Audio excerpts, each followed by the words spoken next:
Olá pessoal, sejam muito bem-vindos ao meu canal e nesse vídeo de hoje nós vamos falar sobre as 4 forças do amor, que é uma nova perspectiva das constelações familiares. Eu sou Grace Martins, consteladora e terapeuta sistêmica, e hoje nós vamos aprender um pouco mais sobre o que significa, essas leis ou ordens ou forças do amor. E é importante que você entenda que essas leis, elas realmente vão reger o nosso estilo de vida, a nossa maneira de nos comunicar, a nossa maneira de entender o mundo, com certeza vai reger, os nossos comportamentos. E essa nova perspectiva vai informar para nós o que são essas leis, o que são essas 4 forças do amor, o que elas podem fazer por nós e como que isso pode ser apreendido.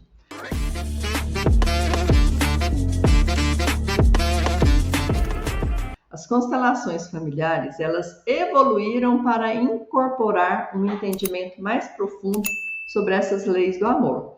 Hoje, nós não falamos mais em leis ou ordens, para não ficar aquela coisa assim, como se a gente tivesse que bater continência. Inicialmente, a gente conhecia 3 forças principais: pertencimento, hierarquia e o equilíbrio entre dar e receber. Recentemente, uma 4ª força foi introduzida por Brigitte Champier de Ribes, o assentimento. O assentimento, que é o aceitar as coisas como são. E essas forças, elas organizam os sistemas familiares como um todo, todos os sistemas familiares e sociais, influenciando como nós nos relacionamos e como nós lidamos com os nossos desafios. Então, olha isso, é muito importante para que a gente entenda como nós lidamos, o nosso dia a dia. Porque às vezes as pessoas me perguntam: Grace, mas como que eu vou incorporar isso? É uma visão, isso é uma religião, o que é isso? É uma visão, realmente é um estilo de vida que você pode incorporar, no seu dia a dia, que você pode mudar o seu comportamento.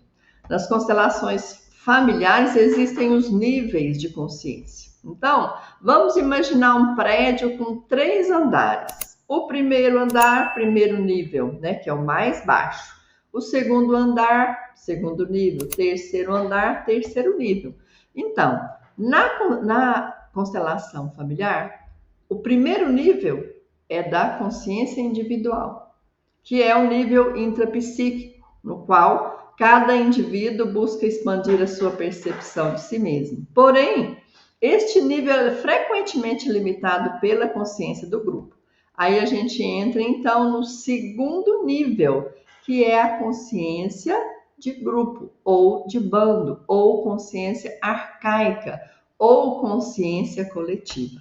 Qual que é o foco aqui?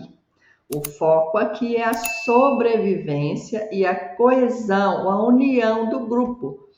Porque o medo da exclusão gera relações, gera medo, gera desconforto nas relações, gera reações hormonais e biológicas, como sensação de culpa, ou ruptura ao seguir as normas do grupo. Então, existe um medo, e que as pessoas, elas querem sempre pertencer. Então, qualquer coisa que faça, dê a impressão que elas vão ser excluídas, então gera toda uma reação biológica no nosso corpo de fuga ou luta. Por exemplo, se alguém decide romper com uma tradição familiar, por exemplo, todos os familiares trabalham no emprego público e isso é quase que um padrão. O avô foi uma pessoa que trabalhou no emprego público, o bisavô, o pai.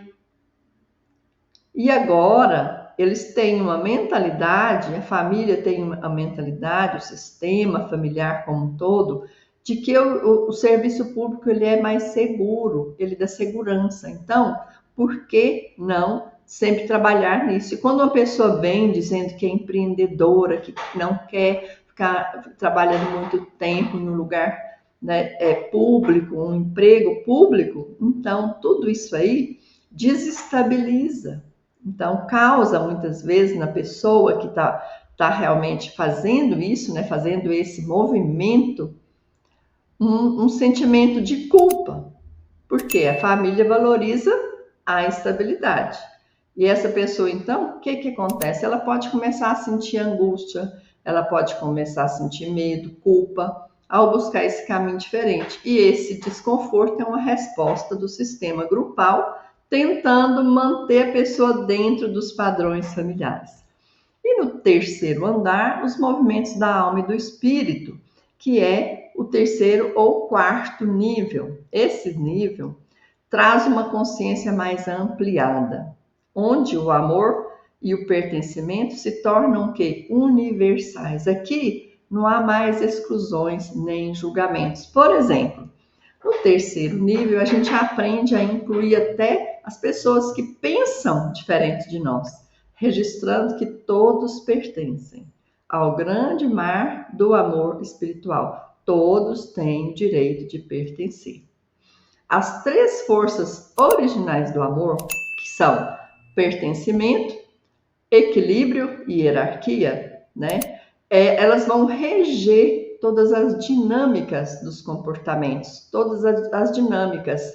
Por exemplo, pertencimento. Essa força, ela garante que todos tenham seu lugar no sistema familiar ou no seu grupo. A exclusão, consciente ou inconsciente, gera compensações nas futuras gerações. Se alguém é excluído, isso pode causar uma compensação, ou então algo pode acontecer para que o sistema tome consciência que há uma exclusão, né? Para compensar aquela exclusão que aconteceu. Por exemplo,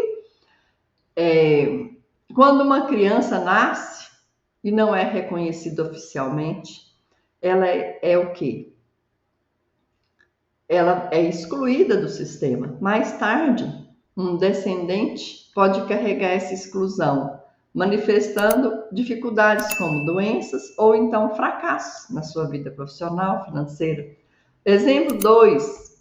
No Brasil, como grupo social, a exclusão histórica dos povos indígenas. Vocês já pensaram em tantas consequências que isso trouxe para nós? Né, os seus efeitos, enquanto não formos integralmente incluídos, nós vamos permanecer presos em ciclos de compensação inconscientes. E a segunda força, que é a hierarquia.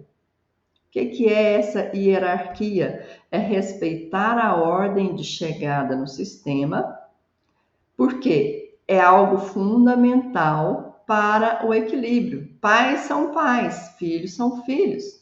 Os mais velhos têm prioridade em relação aos mais jovens. Por exemplo, alguém que tenta salvar os pais financeiramente ou emocionalmente está ocupando o lugar errado no seu sistema, como se fosse mãe ou pai dos seus pais. Essa inversão, o que vai acontecer? Ela vai gerar um desgaste emocional e vai limitar o fluxo natural de força dentro da família. Nesse lugar, né, que é o lugar errado, a pessoa perde a força, perde a sua força. A outra lei, né, que é a terceira, equilíbrio entre dar e o receber, ou a outra força, relacionamentos de segurança envolvem uma troca equilibrada. No entanto, essa troca ela vai variar conforme o nível de consciência. Por exemplo, no primeiro nível, a troca sempre é egoísta, né? Porque eu dou se eu receber algo em troca. No segundo nível, que é o nível da consciência coletiva, a troca já se torna um pouco mais madura. Eu dou porque eu reconheço o valor da reciprocidade. Porém, ainda pode surgir o salvador, né, onde alguém dá compulsivamente, esquecendo de si. E no terceiro nível, o equilíbrio se transforma em um fluir natural. Por exemplo, um terapeuta confirma que a troca com seu cliente é de igual para igual, sem exercer, né? Sem realmente entender que ele está acima, que ele está dando mais, né? A quarta força, que é o assentimento, introduzida por Brigitte. Esse assentimento, ela é a força que unifica todas as outras. Ela envolve aceitar profundamente a realidade como ela é, sem resistir ou julgar. Isso aí, hein, pessoal? Sem resistir ou julgar. Por exemplo, imagine um rio fluindo em direção ao mar. Se um tronco cai e bloqueia parte do seu curso, o rio não para. Ele vai encontrar formas de seguir, passando por cima ou por baixo ou ao redor desse obstáculo. Assim é o assentimento. Aceitar as dificuldades sem parar o fluxo da vida. E é interessante isso aí, porque às vezes a gente pensa, nossa, aconteceu um obstáculo, alguma coisa, então eu paro aqui, né? Eu paro aqui, porque eu não aceito, eu olho para trás, eu julgo, e aí o fluxo da vida não acontece. Então tenha sempre em mente esse exemplo do rio. Imagina se o rio vai parar porque tem um tronco. Ele pode até diminuir o fluxo, mas ele vai continuar. Outra perspectiva, nos sistemas familiares, o assentimento nos permite considerar a contribuição de todos, inclusive de pessoas que desempenham certos papéis difíceis, como os agressores. E essa parte é realmente muito difícil, né? Quando eu trabalho na minha mentoria Fluxo na Vida com as alunas, realmente é muito difícil entender o papel dos agressores, dos abusadores no sistema familiar. Isso não significa eximir esses abusadores ou esses agressores das suas responsabilidades, mas é enxergar além das dualidades de vítima e agressor, entender que todos fazem parte de um mesmo sistema, só que atuando em papéis totalmente diferentes. Não quer dizer que a pessoa que é uma abusadora ou um agressor, ele não vai ser responsabilizado e sofrer os danos por aquilo. E como que a gente supera, né, esse condicionamento que nós temos, instintivo, muitas vezes dos primeiros níveis, que às vezes é inconsciente? Frequentemente, isso nos prende nos ciclos de medo, culpa e sobrevivência. Nós queremos sobreviver, inconscientemente a gente vai repetindo padrões. A gente não quer enfrentar a nossa vida. A gente aceita muitas coisas, mesmo sabendo que aquilo não é nosso ou que não faz parte dos nossos princípios ou nós não queremos para nós, a gente vai aceitando. A gente pode dar aqui um exemplo. Por exemplo, se um grupo familiar ou social acredita que autonomia é perigosa, né, por exemplo, como no caso que eu já falei de um empreendedor, uma família, o sistema vai criar resistências inconscientes. Porém, ao integrar traumas e expandir a consciência, nós podemos ir além dessas limitações, criando então uma dança harmoniosa entre a consciência individual e a consciência grupal. E qual que é o caminho do crescimento em tudo isso, pessoal? O crescimento pessoal, ele exige o quê? Respeito às forças do amor. Nós temos que permanecer no nosso lugar para que a gente tenha força. Para encontrar o próprio lugar no mundo, é necessário primeiro respeitar o lugar na família. Nós nunca vamos ter um lugar no mundo se nós não estivermos exatamente no nosso lugar na família. Quando nós julgamos, quando nós criticamos, quando nós temos pena, nós saímos do nosso lugar. E aí existem muitas compensações. Por exemplo, um irmão mais novo, né, que envelhece como se fosse mais velho. Ou então ele tenta assumir responsabilidades que não lhe cabem. Ele vai enfrentar dificuldades, inclusive reações por parte dos irmãos né? Porque ele está ocupando um lugar que não é dele. Às vezes ele nem é o irmão mais velho, está fazendo o papel de irmão mais velho, ou então o irmão mais velho fazendo papel, né? Ocupando o lugar do pai. Então é por isso que muitas vezes há desavenças entre os irmãos. Há realmente desavenças, porque a pessoa está fora do seu lugar. Quando essa pessoa retorna ao seu lugar correto, ele se sente mais forte e alinhado com a vida. Então, pessoal, o que nós podemos concluir? As forças do amor, elas nos ensinam que o amor, para fluir plenamente, ele precisa estar em ordem. Não é só você ter o amor, mas é preciso que ele esteja em ordem. Quando nós praticamos o assentimento, quando a gente aceita, enquanto outras forças se alinham naturalmente às forças do equilíbrio, às forças do pertencimento e às forças da hierarquia, elas vão o quê? Se alinhando.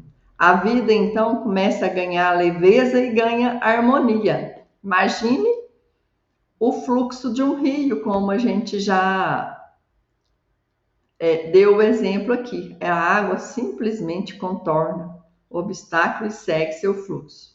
E a mensagem que eu deixo para vocês aqui é que as constelações familiares, elas não são apenas um método terapêutico, mas uma filosofia de vida que nos convida a aceitar o passado, respeitar as posições, promover a inclusão. E dessa forma, nós vamos contribuir para um mundo mais amoroso e mais compassivo.